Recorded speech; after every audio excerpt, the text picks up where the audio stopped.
South Africa's entire political landscape may have changed due to this one man.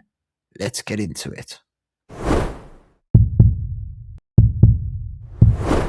So the November 4th elections are fast approaching, and while everybody seems to be clamoring to see what is the latest polling showing, who seems to be doing well, who's fading away, something that I think has been flying under the radar a little bit is some of the political appointments that some of the parties have made. And while there's a lot of fanfare around, the usual big parties such as the ANC and the DA, I think that the MK party may have just changed their entire game due to the appointment of one, Duduzane Zuma. And for those of you who might not know, he is the son of Jacob Zuma, who is, of course, former president and the current head of the MK party. Now, many people might look at this appointment as unsurprising because it does seem as if the MK is a family dynasty. But what people need to understand is that this is actually a very well-calculated move, and I think that the appointment of Duduzane not only secures succession for the MK party, but could actually convince a whole bunch of new voters to drift towards the party, maybe even giving the MK the potential to unseat the ANC as the largest party in the country. Now, before I get into all of this, could I please remind you to subscribe to the channel? It's completely free to do, and all you've got to do is click on the subscribe button below. And if you do want to support this channel and enjoy additional perks such as members-only videos, you can do so by becoming a Power Club member. All you got to do is click on the join button below the video. Now, without further ado, let's get into this. So I think a lot of you might be looking at me and thinking, well, yes, we understand that Duduzane Zuma is a household name. He's very well known. But what exactly is he doing that could change the game for MK? What exactly is it that Duduzane has that a popular politician like Jacob Zuma perhaps doesn't have, or somebody else?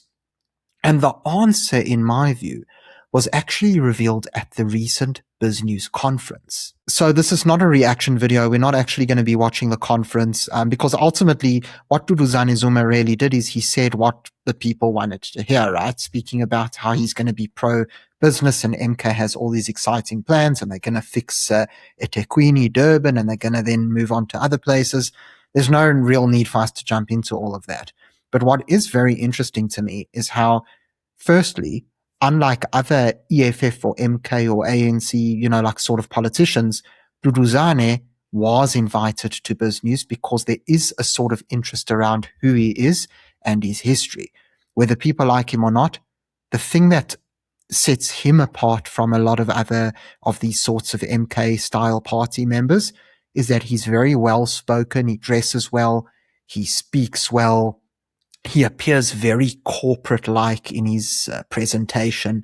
And look, we know that from his past. We know that he's been high up in many companies. Of course, his name is plastered pretty much all over state capture and being in bed with the Guptas. We know all of this. But regardless of what his track record actually shows, he's very good at portraying the right kinds of optics to different markets. And so if we take a look at the video here, we see that over 51,000 people have viewed this video at the time that we're recording, our video. So this was a massively popular video. Now, if we scroll down to the comments section, of course, there are a lot of people who are angry with Duduzane because they're explaining, you're part of state capture. You're just here to enrich your father. But what is very interesting is how within the comments, we see quite a few people saying things like here, let's give new blood a chance. You've got another one saying impressive young man. He's smart, but not for MKP. Otherwise, we'll mistakenly judge his credibility. We then also see another person talking about how they remember listening to him speak on a podcast around 3 years ago. And he also said that his father and he do not see eye to eye. So as many people as there are who are angry with Zuma, surprisingly, there are quite a lot of people who are actually, I would say, open to the idea of him being influential in South African politics. And so it shows you that he does have a certain appeal amongst certain audiences. Now, beyond BizNews, Duduzane Zuma actually has a very strong track record of appearing on podcasts, and he seems to be very, very well received on many of them. And you see it particularly on podcasts that are aimed at younger audiences. A lot of them are not really political podcasts, but rather lifestyle sort of podcasts and pop culture podcasts. And you can see how a lot of the time you get these sort of 20 to 30s, maybe even teenagers, majority black viewers who seem to gravitate towards him. So just one simple example is the Load Shed podcast where he appeared 2 years ago. This was in the run up to the 2024 election.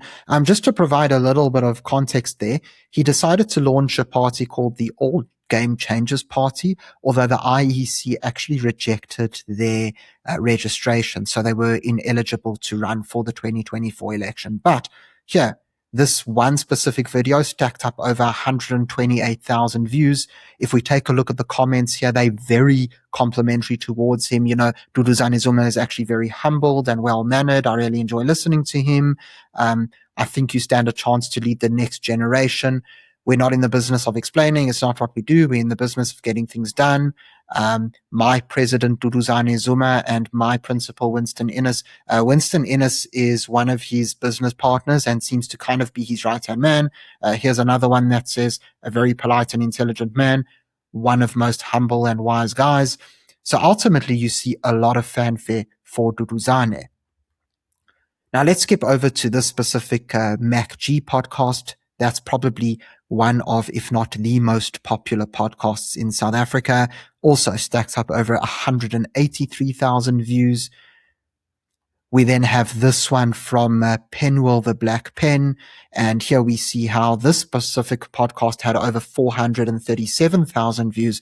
And I even saw a BBC interview with him that had over 1.5 million views. And yet again, if we scroll down here, we see so many people who are praising Duduzane Zuma. As I mentioned before, I'm sure that a lot of people, and especially those who watch this channel, understand who Duduzane is. They're not going to go rushing to support MKP knowing that Duduzane is now in charge, because firstly, they know who he is, they know who MK is, and they understand that, listen, this is a dodgy group. But what we need to do is we need to remember that this is one silo of many silos in South African politics. We know that there are many different groups of people who seem to have their specific ideologies, and very seldom do these groups really cross paths. And something that I'm noticing is how, as I mentioned before, a lot of younger people seem to be drawn to Duduzane. A lot of them view him as being this very good businessman, even if they don't know his track record, even if they don't know the guts of what he's done. They still say, well, here's a guy, he's very well dressed, he's in a suit, he speaks well, he's got the looks. This is clearly a guy that's pro-business and understands what's right for us. And what's particularly interesting to me is the dynamic that Duduzane brings to MKP. You see, if we take a look specifically at Jacob Zuma, we know the demographic that he's after. We know that it's a largely Zulu-centric traditionalist demographic.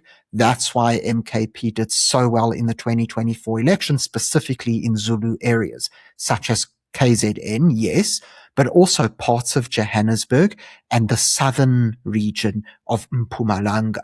And so ultimately, we know that they have a very strong base within rural communities, traditional communities, and specifically Zulu-speaking communities. But beyond that, Duduzane could actually bring a new demographic over to the MKP. You see, he seems to be appealing to a lot of the podcast generation, as I would call them.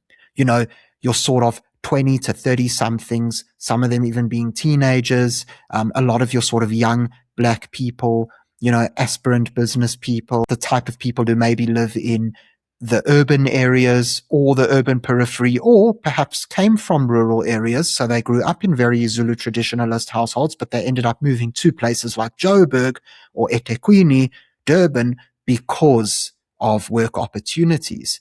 And so it really got me wondering, could Duduzane's appointment as the deputy president of MKP actually bring in a whole new demographic to the party? Because ultimately, if you have these sort of young, aspirant, middle class to upper class people coming over who are Duduzane fans, and you combine them with Jacob Zuma fans, well, guess what? You could have a situation where perhaps MK actually overtakes the ANC in support. So just to remind everybody of why I think this is possible, if we take a look at the Common Sense and the SRF's recent polling, we see that on the national level, they found that the ANC is at 34%, so they just keep dropping all the time. The DA is at around 27%, so pretty much holding steady. And the MKP is at around 15%, which is quite similar to the result they got in 2024, albeit a little bit higher. Now, of course, before I continue, I do want to warn everybody that if we take a look at the specific poll, not only do they say that the full sample is 2,214 respondents, but they explain here that the national results carry a margin of error of 2.1% at a 95% confidence level, while the Joburg, Tshwane, and eThekwini results each carry a margin error of 4.4%. So it's very important that we remember that this is a small sample size and that the margin of error can be quite large. And so for MKP, if they got 15%, yeah, they may have gotten upwards of 17% due to this margin of error, or down to 13%. We just don't know. But ultimately, we do see them polling very consistently. And what's really interesting to me is if we actually take a look at their polling results in eThekwini. So the reason why I want to focus on eThekwini here, and the reason why I think that MK could eventually outgrow the ANC, is because if we take a look at eThekwini, it's in the Zulu heartland, it's in KZN, but eThekwini itself is an urban area. There are a lot of DA supporters, there are a lot of affluent people, business people, and yet, even though you have this, MK is still the highest polling party in eThekwini. Now, according to the Common Sense, they're at 33%, which is quite a lot lower than what their 2024 result was. But again, we have this more than 4% margin of error, which again could mean that they're at 37 or at 29. So we can't take this poll too seriously simply for that reason. However, given that eThekwini is a largely urban area with the business hub of KZN, it shows you that MK is doing very well there despite being an urban area that's not really a typical Zulu stronghold, or rather a rural Zulu stronghold. And perhaps somebody like Duduzane could get over sort of disenfranchised supporters of the ANC and IFP to support MK as well. Even if we look at a place like Johannesburg, we see that MK has a pretty strong presence. Again, Joburg, highly urbanized, very corporate, yet MK is the third largest party here, at least according to the July 2026 polling from the Common Sense. We see, for example, how the DA is polling at 42% in the city, so quite a massive lead. The ANC is only at 18%. And then you have MK at 13%. And so one has to wonder whether or not MK could actually take over from the ANC as the second largest party here in Johannesburg. I think that that is actually a very strong possibility. I'm not saying it's guaranteed. But again, if you take these different demographic groups, so these sort of young, urban, aspirant, business sort of minded young black people, and you combine them with your sort of Zulu traditionalists, well, combine those two demographic groups, they're really big. Perhaps MK will surpass the ANC in support. And so ultimately, I think that the MK has done a really smart move by appointing Duduzane Zuma. I understand that this likely lifespan of the party is quite short.